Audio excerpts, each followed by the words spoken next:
Welcome back, champions, to more of the Banner Saga with me, your host, the Unitard. Now, we just were walking by this village and there were dredge there. We went to see if anyone was alive.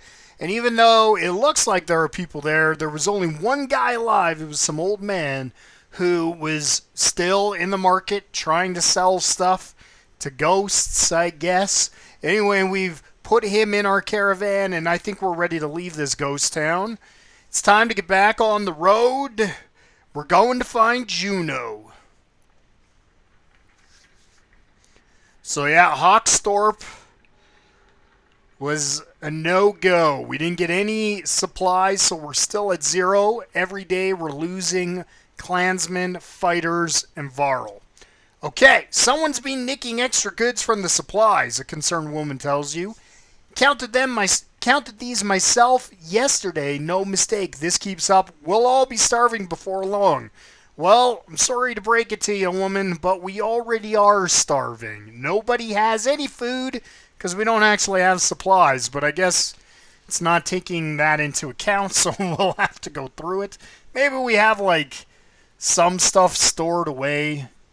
It's not enough for everybody. I don't know. Post a few extra guards to watch the supplies. Ask clansmen if they've seen anything suspicious. Announce that any more missing supplies results in rationing. Let's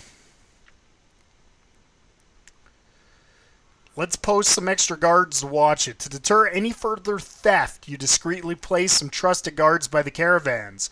You hear a few people casually point out the extra manpower, but nobody seems to raise an alarm for now. Okay. Our morale is poor, and more people just died. 3 fighters, 1 Varl. Oh man, it's depressing to be starving. We're at another Godstone. I love the artwork for the Godstones. It's pretty awesome. Quite like it. Okay, so what crazy adventures can happen at this Godstone? The Godstone for Ingrid, goddess of knowledge, looks on as the caravan takes his much needed rest. Ivor shoos some children away from a solitary dredge slinger lying dead beneath the stone. Ooh, there's a dredge. Should we be worried about that, you ask Ivor, pointing to the dredge body. I don't think so, he replies. Still, couldn't hurt to have a few guards look around. We are going to inspect the Godstone. Ingrid's Godstone is carved with ancient runes, which don't make much sense to you, though Ivan tells you some of the menders have deciphered them. It's how the menders learned the language of the gods. Past the largest stone, a long series of slabs contain more writing all the way down the hill. The odd thing, he tells you, is that the writing occasionally changes depending on who is reading it. Usually it describes the history of the gods, but it can be about nearly any topic. Sadly, Ivan doesn't know how to read it himself. Juno could, he says. Pack up and move on out. As you're readying to depart, you hear screams from near the main Godstone. The same boys so curious about the dead dredge before are shrieking and pointing. For a moment, you think it must not have been dead, but then you see that they have opened a wrapping that was in the dredge's hands. Okay, so he's got an item. Wait, says Ivor, his arms across your chest. This shouldn't be seen. Get everyone away. Uh-oh. Is there like a dead baby? A chill sweeps over you. Elite pushes past and gasps. Stop, shouts Ivor, but the curious onlookers have already seen it. It's got to be like a dead kid or something. Gruesome. Ugh. Nasty. Leave it. On the ground before the dead slinger is a small stony figure. Its hand searching for something it can't find. That's a baby! That dredge is a woman! No way! We've been killing women? We've been slaughtering women and children this whole time? Leaving them to die? In a war, it's only the males who fight. Apparently not, dude, and we have females with us. What are you talking about? We've been fighting these dredge the whole way. Why are women with children on their backs attacking us? They're not invading. They're running. Everyone stops dead in their tracks. The entire caravan is gathered around, aghast. Can we take the kid with us? The little dredge baby? Can he be my son? He's my adopted son. I will name him Rufus. Rufus, the dredge. When I spoke to Juno, she told me something was coming. She didn't know what. A darkness. Something black is covering the world, and the dredge are running from it, just as we're running from them. The serpent, the quake, it's all the beginning of the end. Ivor, you knew. Why? Why didn't you say something? We're just gonna go Ivor? When I was young, I killed one of the Sunder during the Second Great War. That's why he's famous. We called it Raz. Every time we would build our defenses, it would flatten them and push us back again. How did a level 1 Ivor with 2 arms defeat a Sunder by himself? Come on. I became separated from the rest of the Varl and stumbled upon Raz deep in a snowstorm.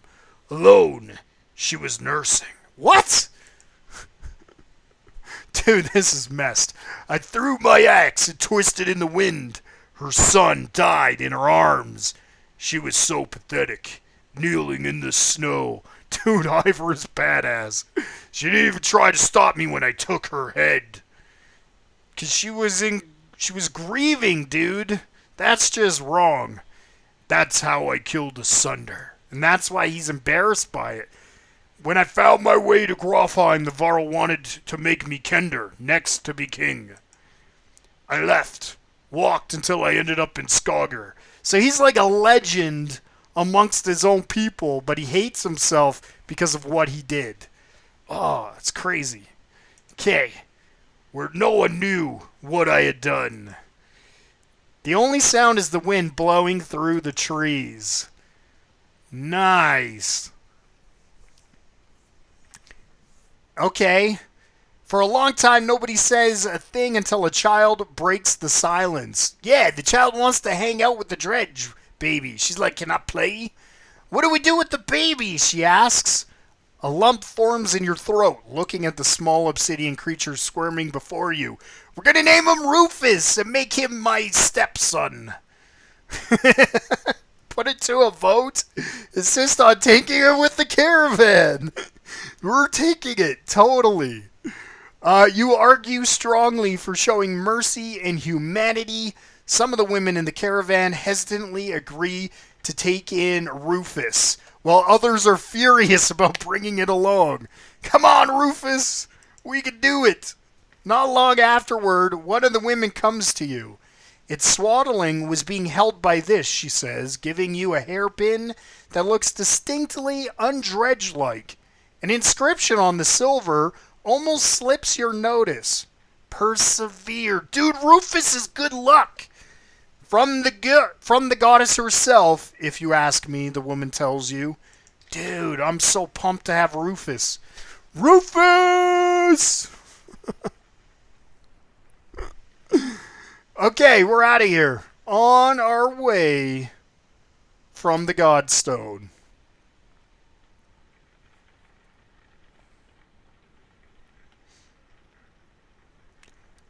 And we roll through the hills.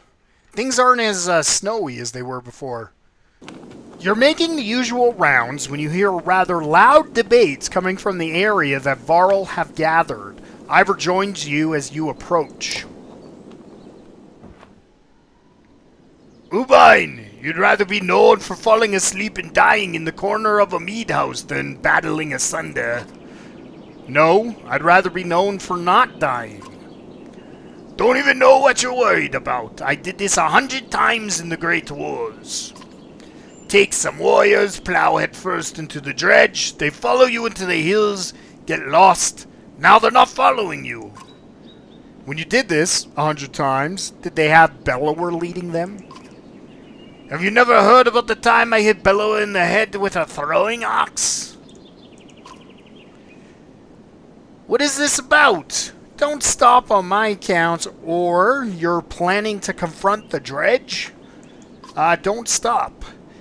Careful, my friend. A lot of old history getting thrown around here. The warriors were just noting that there's a damn good number of dredge on our asses. Bellower pulling up the rear. This one thinks he can just wander up there and throw them off our tracks. How about some gratitude?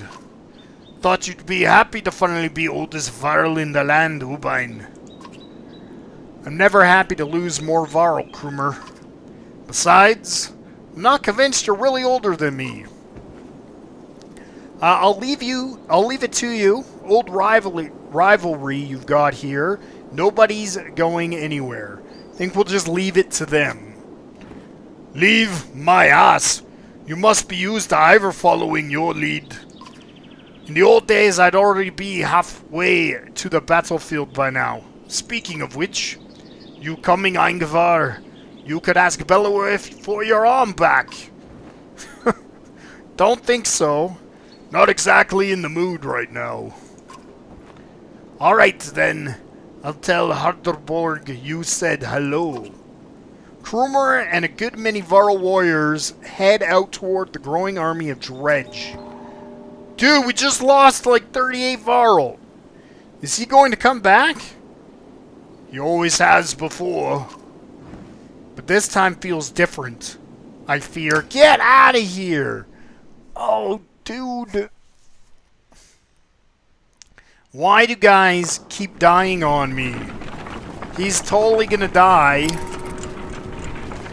Oh man, we have no Varl. 0 Varl. Except for our clansman, which apparently Ubine is now a clansman. Because wouldn't he be a Varl? He didn't go.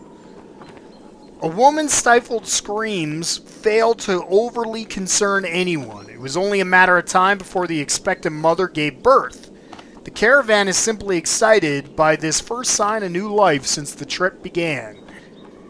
Call for a day of rest and celebration, congratulate the new parents privately, offer the family extra rations as gifts. We don't have any. Do nothing special, allowing the mother and child some peace. Well, I'm going to congratulate the new parents. You discreetly make your way to the family's tent amidst cheerful clansmen. You give your most heartfelt congratulations to the parents, telling them how strong the young boy looks. The mother cries and the father thanks you repeatedly. We got renown, that's good. And clansmen died, fighters died. It's fantastic. Oh! Gather round, Deltas! Echoes a shout in the distance as Krumer and his band of warriors break through nearby foliage, and behold the invincible Varl. The caravan is thrilled to see Krumer return safely. Did the plan work? Asks Ubine. Work, responds Krumer. Of course it worked. Same old dredge. Should be another day or two at least before they even find their own asses. Yeah, we got 20 renowned. And if you apologize, I'll tell you how I found these, Krumer says, tossing you a pair of leather gloves that look big enough for a Varl. He leans in close, whispering, So Ubine can't hear. Oh, so Ubine can't hear. Had something to do with a raven's nest and a hair tie. I don't know what that means. We gained Dunder's hand. Awesome. We're on our way to Sigurholm. As Sigurholm approaches, we fear the worst. The once calm lake surrounding it now looks like a bowl that has been flipped. Proud home sinking into muddy water. A side effect of the quake. What has the rest of the world become on the other side of those mountains? Chaos, darkness and nothing, doom and disaster, and gloom, doom, and disaster. Alright, our brave band of warriors is walking through Sigerheim with a bunch of turtle shells stuck into the mountainside. Are those supposed to be trees? Or bushes? Bushels? One catastrophe to another, says Oddleaf as you pull into Sigerholm. The town appears to be sinking into the lake. Get out! Townspeople townspeople peek from dark windows and makeshift hovels further up the hill. No, says Ivan, looking frantic. Where is she? Oh, this is where Juno is supposed to be. He runs to the front of the caravan, looking out over the water. Juno isn't here, and you get the creeping feeling you're not welcome either. Uh-oh. Going upriver looks out of the question. The beach is bare, aside from the occasional skeleton of a ruined fishing boat. You reluctantly set up camp in the sinking town. I hope they have food. All I'm saying is, how long are you willing to wait? While taking stock of caravan, you've inadvertently walked into a debate between Oddleaf and Ivan. As long as we need to. And I think we need to get out of here. I don't feel good about this place. Why? What's wrong? Something doesn't feel right. The people here are staring at us like those vultures in the wastes. I'm sorry, Ivan. I think Oddleaf is right. I saw a man. The whole time we were setting up, he was just watching me. Everybody's watching. Leave my kid alone. I will smash your faces. In a creepy way. Okay. Let's go kill the creeps. And how long before the dredge find us here? Juno will come. Just give it a little more time. Rook, listen to me. I need you to trust me on this. Dude. His girlfriend isn't here. Where is she?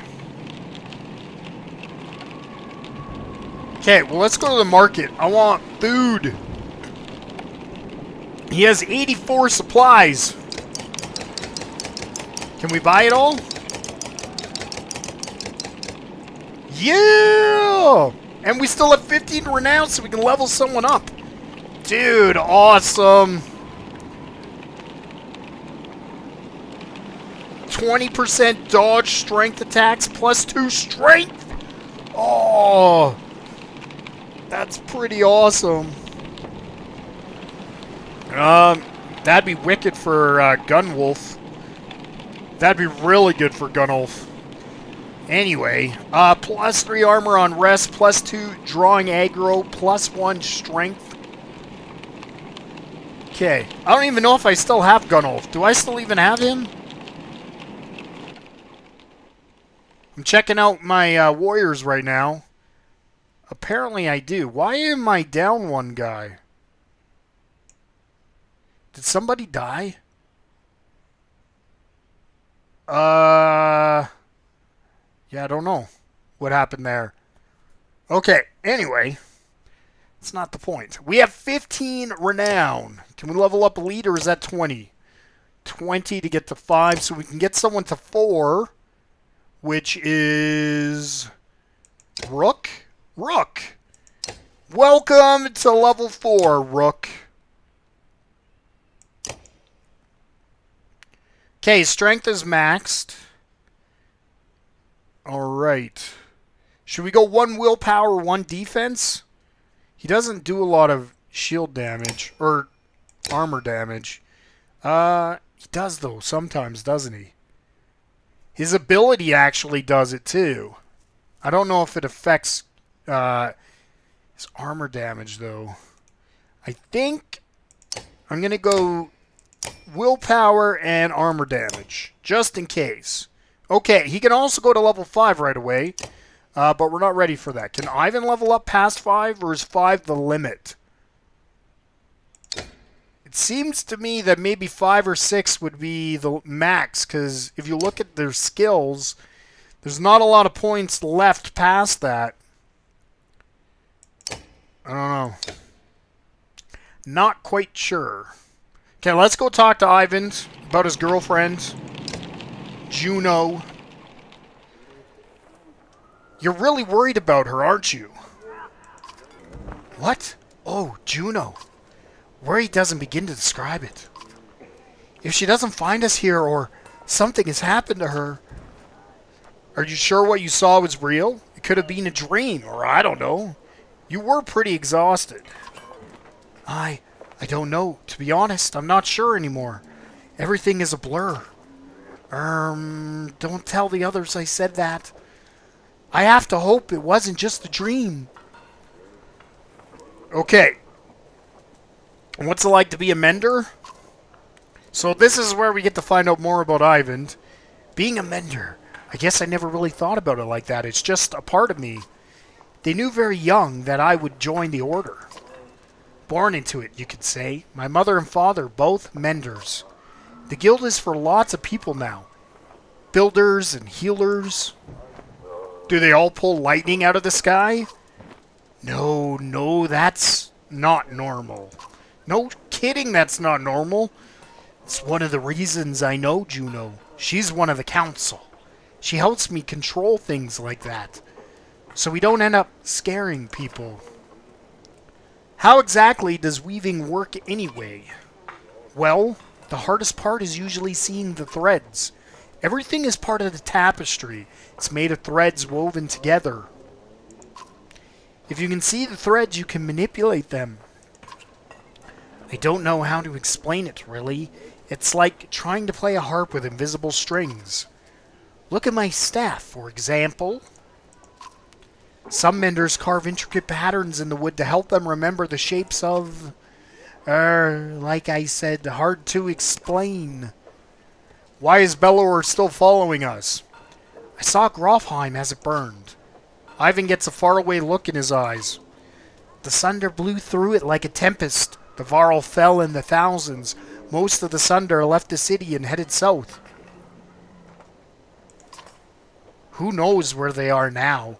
They might be destroying every town they come to or heading toward Obrang. That's where Hacken is, isn't it? Bellower stayed in Grofheim just for the sport of it, I think. As we flew to Einertoft, I thought he must want to wipe the Varl off the map completely. But then he came after us. Maybe he knew Ivor was the one who killed Raz. Maybe, but let's just make sure he doesn't catch up. Dude, I betcha he's like the father of the kid Ivor killed. Do you think this is the end of times? Hell yeah. I don't know what to think. I wish I could give you a better answer. Even if we escape the dredge, that serpent set of darkness was covering the world. I don't know how long that will take, or what it means even. I'm just trying to solve one problem at a time. The Menders are in Arborang. If we can find ships and make it to the capital, we might have a chance.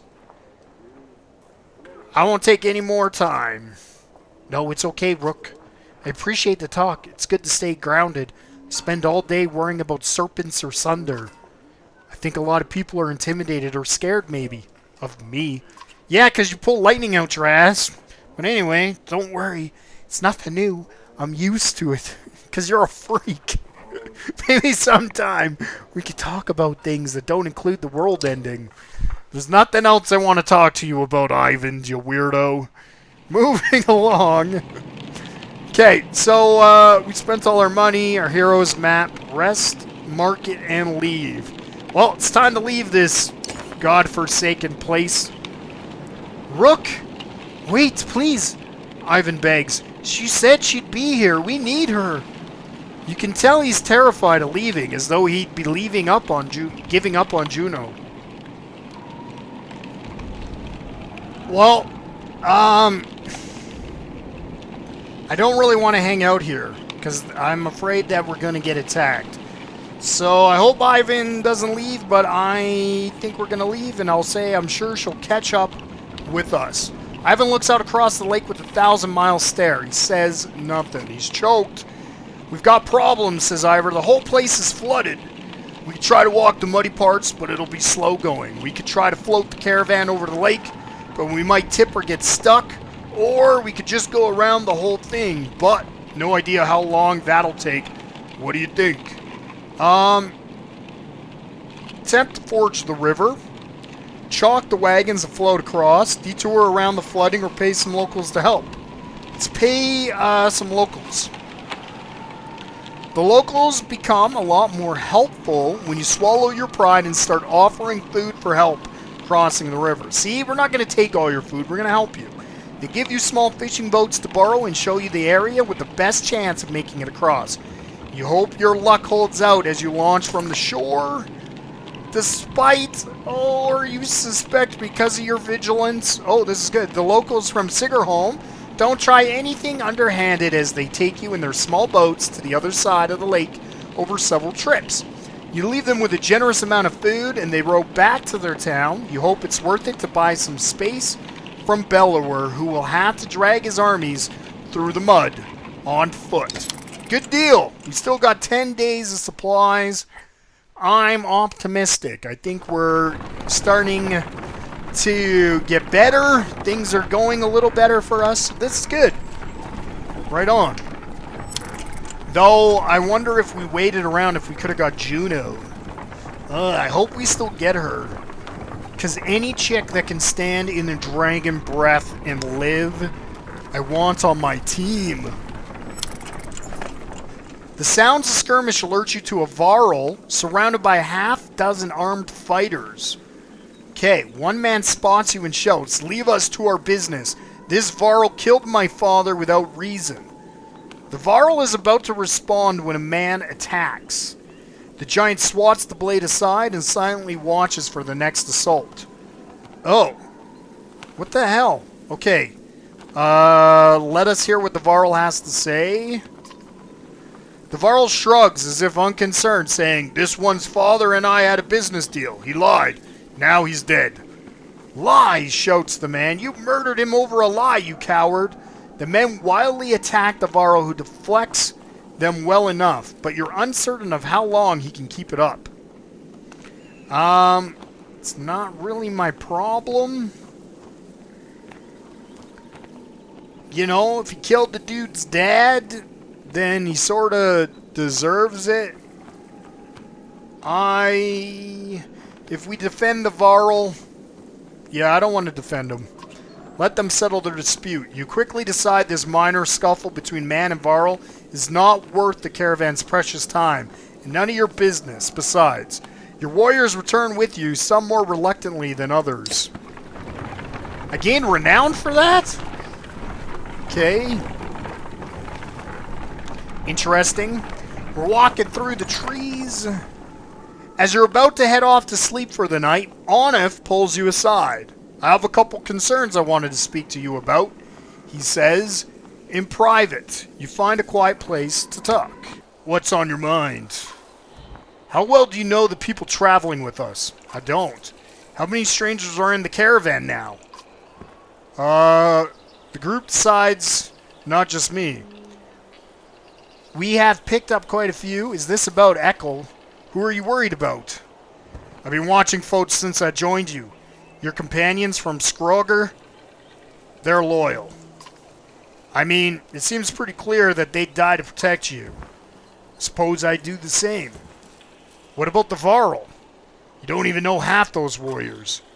"You're telling me they have no problems following a man's orders now, after everything that happened at Einertoft? They joined us voluntarily. I trust Ivor to handle it. If they're willing to fight, it's worth the risk. We could be more cautious." "Well, we trust Ivor because they follow him like a god. He's fearless, I'll give you that. But look at him, he's run ragged. He can't be there all the time." "What happens the first time the Varl don't want to do what you tell them?" "If Krumar gave the word, I guarantee at least half would follow. Let's be honest, they could take this caravan by force at any time if they wanted to." They haven't. Yeah, I trust the Varl. Dude, Onif, you should trust them too.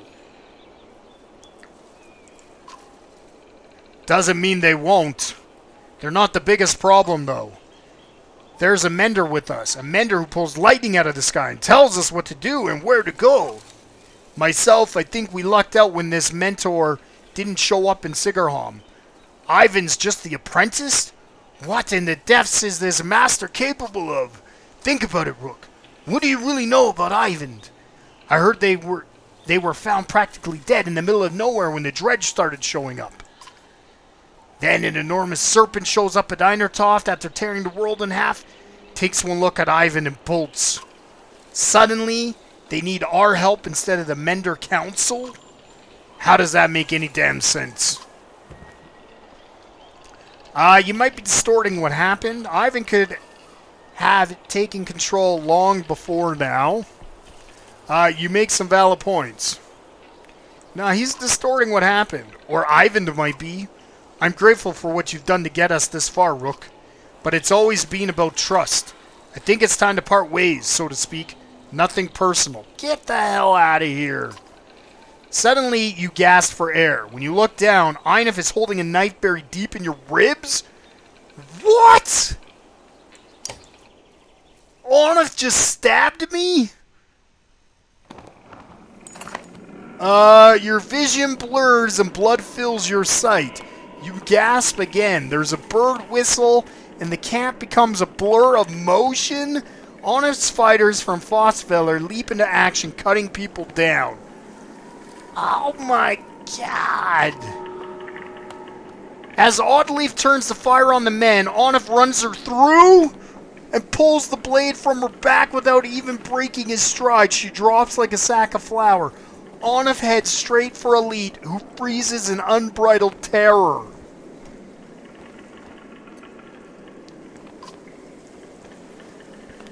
You rise to your feet through the pain. Eggle and Oddleaf are dead. Isn't Eggle already dead? What?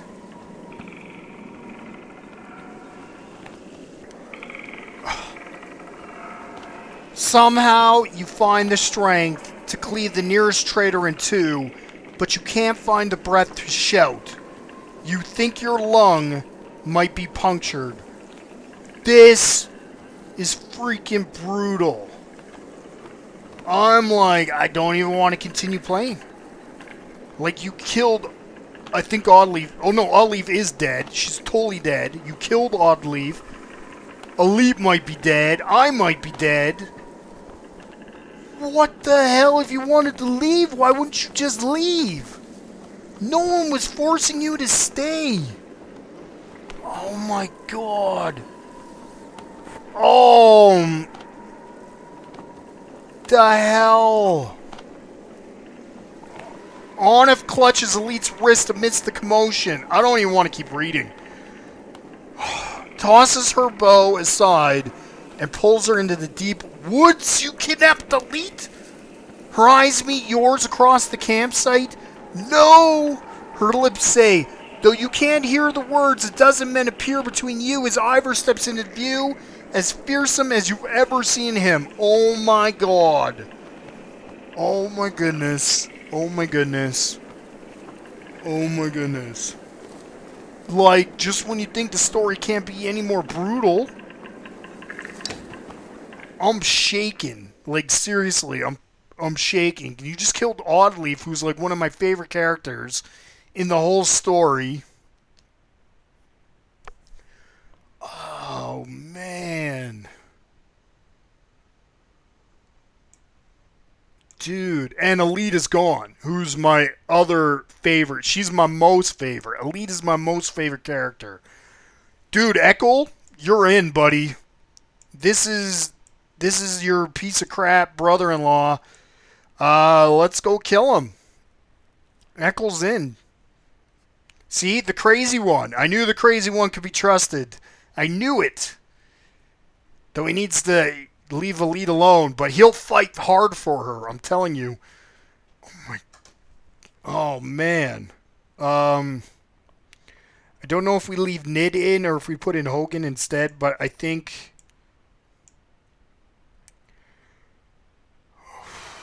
Okay. Here we go. The most heart-wrenching battle so far. I hate games like this that actually get to you. I hate it. Why do I care? I care, though. Damn it. Where is Onif? Is he not there? Is that him? Well, these are just other people? Okay, so we got to get through these guys to get to Onif. Damn it.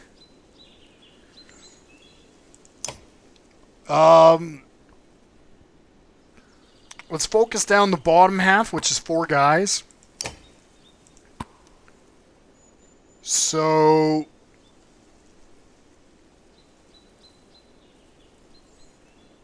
I think maybe we switch places with these two, and we let Gunnulf maybe go that way, because he can do major damage over there. We might keep him close, though. He's pretty weak as far as armor damage goes, though. Okay.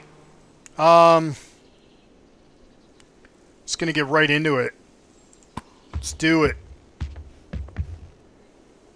I mean, you guys messed up when you took Elite. I'm telling you, you screwed up there. Screwed up. You killed Oddleaf, and you took Elite. We're going for blood. We're going for blood. I'm pissed. Heartbroken and pissed. I'm telling you.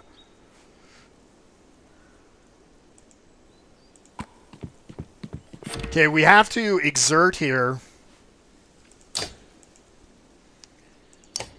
But that's alright.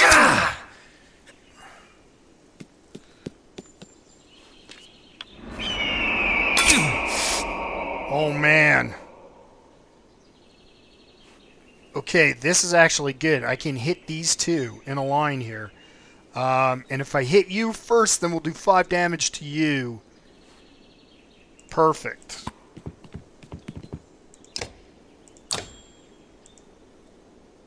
Okay. So 4 damage to her, and it should be 5 damage to this guy. Yes! Success. And look, they're set up again for more. That's perfect. Let's focus out this chick then. And maybe do 2 damage or 3 damage to her. Okay. So I'm going to move to there. I can do...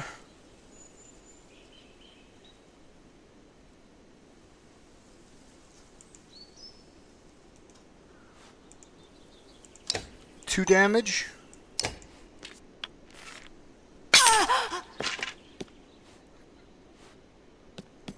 Brutal. I can't believe Onif turned on us. The hell? Oh man, I'm so choked. Okay. Yeah. If I attack you, if I mark you, then you'll get hit by a lot of people. So let's do that. Mark for 2. Nice. That's what I'm talking about. Alright. That was good. You know what? Okay. Let's see when those girls go. Okay, they're going to get to go... Both of them get to go before my guy. See, this would be a good time to have that other dude's ability who, like, raises someone up. Because if he could go, he could take out both of them with one shot, and we could just go over here and focus. But because he can't, because they're going to go first and probably move, I'm going to kill them. I'll do 2 damage there, 4 damage.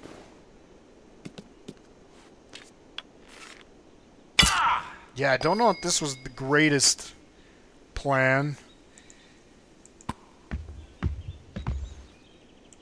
But he is the best to deal with multiple people at once. Because he can do that. So actually, that was the greatest plan. That was exactly the right plan. You can't get to anybody, so you're going to move over here.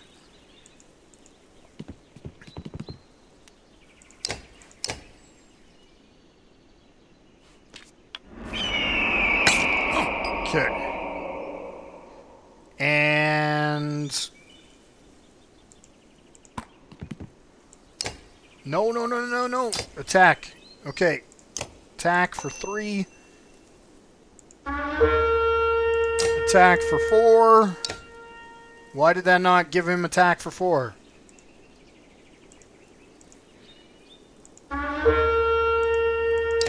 No. The hell? What the hell? So he can only attack for 3 no matter what? That's garbage.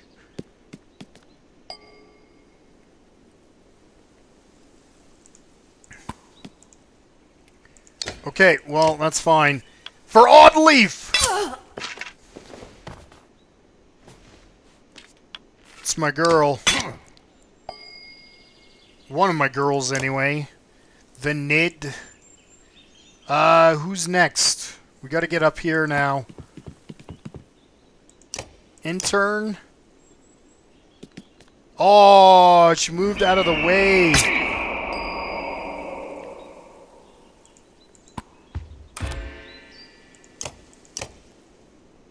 Okay. Well, he's taking a lot of damage, so I'm going to make sure I get rid of this one for sure. And then we just have one left, who is quite far away, though, and taking pot shots at Gunnulf.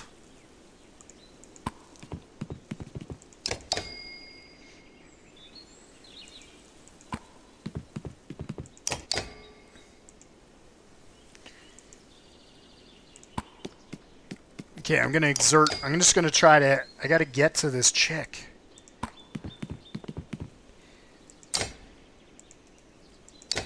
One more turn for everybody away.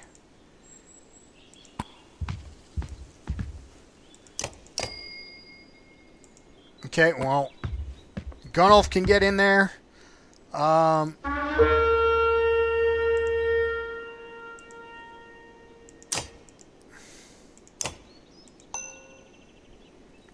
Maybe you shouldn't have given him all the horn, but that's fine.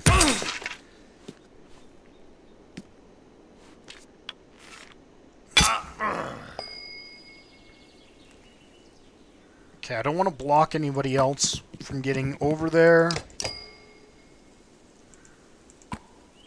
Can we hit with arc lightning? We can't. Just out of range. Just barely.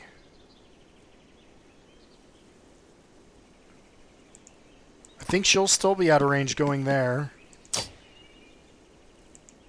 She is, but can she hit with the birch? She can. Okay. That'll at least do 1 damage.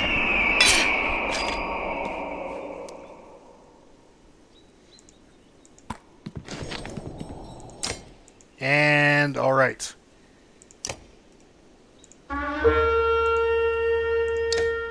Four. See, if I had saved it, I could do lethal here.